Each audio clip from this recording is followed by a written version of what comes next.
বিয়ে করার পর যদি নির্লজ্জের মতো স্বার্থপর না হতে পারো, তবে তোমার সংসার টিকবে না। আপনার সমস্ত আদর্শকে আমি সম্মান জানাচ্ছি, কিন্তু অনুরোধ একটাই, আমাকে স্বার্থপর, পরিবার বিদ্বেষী বলে গালি দেওয়ার আগে ভিডিওটি শেষ পর্যন্ত দেখুন। যদি আপনার ত্যাগ এবং ভালোবাসার সংজ্ঞাকে আমি নতুন করে ভাবতে বাধ্য করতে না পারি, তবে বলবেন। এছাড়া এই ভিডিওটা আপনাকে মানসিকভাবে আঘাত দিতে পারে, তাই পরবর্তী অংশ নিজ দায়িত্বে দেখবেন। আমরা এমন এক আবেগী সমাজে বড় হয়েছি যেখানে আমাদের শেখানো হয় সংসার মানেই স্যাক্রিফাইস। আমাদের শেখানো হয় বিয়ের পর সবাইকে নিয়ে চলতে হয়। এই মধুর বিষাক্ত কথাগুলো শুনতে খুব ভালোই শোনায়, কিন্তু এই সবাইকে নিয়ে চলার চক্করে যে দুটি মানুষ সবচেয়ে বেশি হারিয়ে যায় তারা হলো স্বামী এবং স্ত্রী। তারা একে অপরের জন্য নয়, সবার জন্য বাঁচতে গিয়ে নিজেদের ভালোবাসার কবর খুঁড়ে ফেলে। আজকের এই ভিডিওটা পরিবার ভাঙার উস্কানি নয়। এই ভিডিওটা মা বাবা বা আত্মীয় স্বজনকে অশ্রদ্ধা করার জন্যও নয়। এই ভিডিওটা হলো সেই নির্মম সত্যটাকে তুলে ধরার চেষ্টা, যা একটি নতুন সংসারকে বটগাছের মতো মজবুত করতে পারে, আবার বটগাছের মতো শুকিয়েও মারতে পারে। বিয়ের প্রথম রাত থেকেই এক অদৃশ্য যুদ্ধ শুরু হয়। এই যুদ্ধটা কোনো শত্রু দেশের সাথে নয়, এই যুদ্ধটা হলো আমাদের সাথে বাকি সবার। আমরা মানে নতুন স্বামী আর স্ত্রী, এক নতুন ইউনিট, এক নতুন দল, এক নতুন পৃথিবী। বাকি সবাই মানে বাবা মা, ভাই বোন, বন্ধু, আত্মীয় স্বজন, পুরনো পৃথিবী। সমস্যাটা হয় তখনই যখন এই নতুন দলটা নিজেদেরকে একটা ইউনিট হিসেবে ভাবতে পারে না। যখন স্বামী ভাবে আগে আমি আমার মায়ের ছেলে, তারপর তোর স্বামী, আর স্ত্রী ভাবে আগে আমি আমার বাবার মেয়ে, তারপর তোমার বউ। ইসলাম কি বলে? তারা মানে স্ত্রীরা তোমাদের পোশাক এবং তোমরা স্বামীরা তাদের পোশাক। পোশাকের চেয়ে আপন আর কি হতে পারে? পোশাক শরীরের সবচেয়ে কাছে থাকে, সমস্ত লজ্জা ঢাকে, সমস্ত ঝড় ঝাপটা থেকে আগলে রাখে। আল্লাহ কি বলেছেন? তোমরা বাবা মা তোমার পোশাক বা তোমার ভাই বোন তোমার পোশাক? না, তিনি বলেছেন তোমার জীবন সঙ্গী তোমার পোশাক। যে পুরুষ বিয়ের পরেও প্রতিটা সিদ্ধান্তে তার মায়ের আঁচলের নিচে আশ্রয় খোঁজে, যে তার স্ত্রীর ব্যক্তিগত কথা, দুর্বলতার কথা, এমনকি শোবার ঘরের কথাও তার পরিবারের কাছে গিয়ে বলে, সে তার পোশাককে সবার সামনে নগ্ন করে দেয়, সে একজন বিশ্বাসঘাতক। একইভাবে যে নারী বিয়ের পর না তার নতুন সংসারের প্রতিটি খুঁটিনাটি, স্বামীর আয় রোজগার, শাশুড়ির আচরণ নিয়ে বাপের বাড়িতে রিপোর্ট করে, সে তার স্বামীর সম্মানকে, তার নতুন ঘরের ভিত্তিকে দুর্বল করে দেয়। স্বার্থপর হওয়া মানে হলো সবার আগে নিজেদের এই আমরা নামক ইউনিটটাকে গুরুত্ব দেওয়া। পৃথিবীর বাকি সবার মতামত, সবার চাহিদা, সবার আবেগের চেয়েও গুরুত্বপূর্ণ হলো তোমার সঙ্গীর অনুভূতি। যদি তোমার কোনো সিদ্ধান্ত তোমার সঙ্গী কষ্ট পায় কিন্তু বাকি সবাই খুশি হয়, তবে জেনে রাখো তুমি ভুল পথে আছো। তোমার সংসারের প্রথম ইটে ঘুণ ধরে গেছে। আমি তোমার জন্য আমার বন্ধুদের ছেড়ে দিয়েছি, আমি তোমার জন্য আমার চাকরি ছেড়ে দিয়েছি, আমি এই সংসারের জন্য আমার সব স্বপ্ন বিসর্জন দিয়েছি। এই কথাগুলো শুনতে খুব মহৎ শোনায়, তাই না? এগুলো আসলে মহৎ নয়, এগুলো হলো একে অপরের দেওয়া মানসিক অত্যাচারের বিষাক্ত চাকু। আজ যে সঙ্গী ত্যাগ করেছে, সে কাল তার প্রতিদান চাইবে। সে সারা জীবন অন্যজনকে এই ত্যাগের খোঁটা দিয়ে যাবে। একজন বুদ্ধিমান এবং স্বার্থপর দম্পতি একে অপরের জন্য ত্যাগ করে না, তারা একে অপরের স্বপ্নের জন্য জায়গা তৈরি করে দেয়। স্বার্থপর স্বামী আর স্ত্রীকে বলবেন না,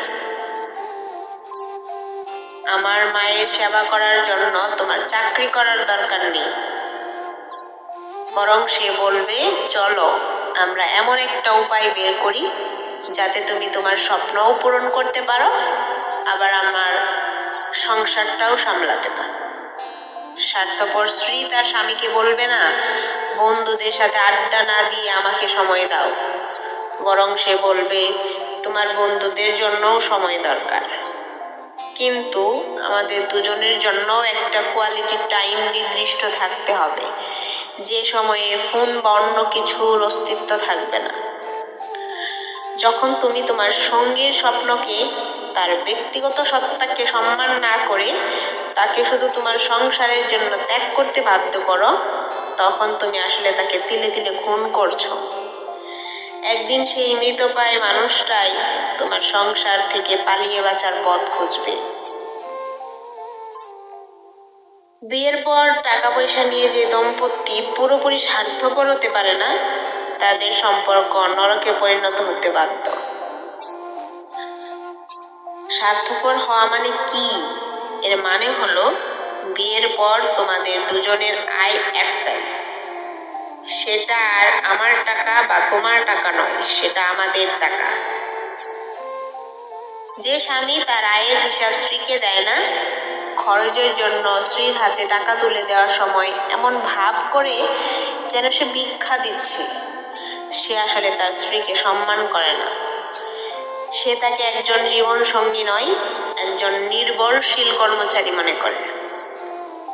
আর যে স্ত্রী নিজের আয় লুকিয়ে রাখে, স্বামীর সংসারে খরচে অংশগ্রহণ না করে নিজের টাকা শুধু বাপের বাড়ির জন্য বা নিজের ব্যক্তিগত শখের জন্য খরচ করে, সেও সেই সংসারের প্রতি সৎ নয়। তোমাদের আমাদের টাকা থেকে প্রথমে আমাদের সংসারের চাহিদা পূরণ হবে, তারপর আমাদের ভবিষ্যতের জন্য সঞ্চয় হবে। এরপর যদি কিছু বাঁচে, তবেই সেটা দিয়ে নিজ নিজ পরিবারের জন্য কিছু করা যেতে পারে। যে দম্পতি এই নিয়ম মানে না, তাদের মধ্যে টাকার বিষয় নিয়ে যে অবিশ্বাস আর দূরত্বের জন্ম হয়, তার কোনো দিনও ঘুচে না। স্বার্থপর হও, আগে নিজেদের আর্থিক ভিত্তিকে মজবুত করো, কারণ তোমার বিপদের দিনে তোমার বাবা মা ভাই বোন হয়তো সহানুভূতি দেখাবে, কিন্তু তোমার পাশে থেকে লড়াইটা তোমার জীবন সঙ্গীকেই করতে হবে। প্রত্যেক মানুষের ভেতর একটা ভালোবাসার ট্যাঙ্ক থাকে। যখন সেই ট্যাঙ্কটা ভর্তি থাকে, তখন সে পৃথিবীর সবাইকেই ভালোবাসা বিলিয়ে দিতে পারে। কিন্তু যখন ট্যাঙ্কটাই খালি, তখন সে দেবেটা কি? বিয়ের পর স্বামী স্ত্রীর প্রথম এবং প্রধান দায়িত্ব হলো একে অপরের ভালোবাসার ট্যাঙ্ক ভর্তি রাখা। স্বার্থপর হওয়া মানে হলো পৃথিবীর অন্য সবার চাহিদা মেটানোর আগে নিজের সঙ্গীর মানসিক এবং শারীরিক চাহিদা পূরণ করা। তুমি যদি সারা দিন তোমার মা ভাই বোন বন্ধুদের সময় দিয়ে তাদের সমস্যার সমাধান করে ক্লান্ত হয়ে বাড়ি ফেরো, আর তোমার সঙ্গীর জন্য তোমার কাছে কোনো শক্তি বা আবেগ অবশিষ্ট না থাকে, তবে তুমি তোমার প্রধান দায়িত্বেই অবহেলা করছো। তোমার সঙ্গীর একটুখানি প্রশংসা, একটুখানি স্পর্শ, মন দিয়ে তার কথা শোনা, এগুলোই তার ভালোবাসার ট্যাঙ্কে জ্বালানি ভরে দেয়। যখন সে তোমার কাছ থেকে এই জ্বালানি পায়, তখন সেও তোমাকে এবং তোমার পরিবারকে উজাড় করে ভালোবাসতে পারে। কিন্তু তুমি যদি তোমার সঙ্গীর ট্যাঙ্ক খালি রেখে তার কাছ থেকে তোমার পরিবারের জন্য ভালোবাসা আর সেবা আশা করো, তবে তুমি একজন নির্বোধ। একটা খালি গাড়ি যেমন চলতে পারে না, একটা খালি মনের মানুষও তেমন ভালোবাসতে পারে না। সমাজ তোমাকে স্বার্থপর বলবে, আত্মীয় স্বজন তোমাকে বইয়ের গোলাম বা সংসার ভোলামি বলে গালি দেবে, দিক। কিন্তু দিন শেষে যখন তুমি তোমার সঙ্গীর হাত ধরে শান্তিতে ঘুমাতে যাবে, যখন তোমরা দুজন মিলে নিজেদের ছোট ছোট স্বপ্ন পূরণ করবে, যখন তোমরা একে অপরের সবচেয়ে বড় শক্তি হয়ে উঠবে, তখন তুমি বুঝবে এই স্বার্থপরতা কতটা জরুরি ছিল।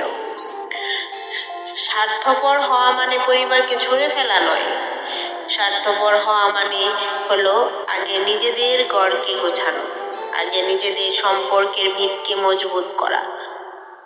কারণ যে বাড়ির ভিত মজবুত সেই বাড়ি বড় ছোট ঝড় সামলাতে পারে। আর যে দম্পতির বন্ধন অটুট সেই দম্পতি তাদের পরিবার এবং সমাজকে কিছু দিতে পারে।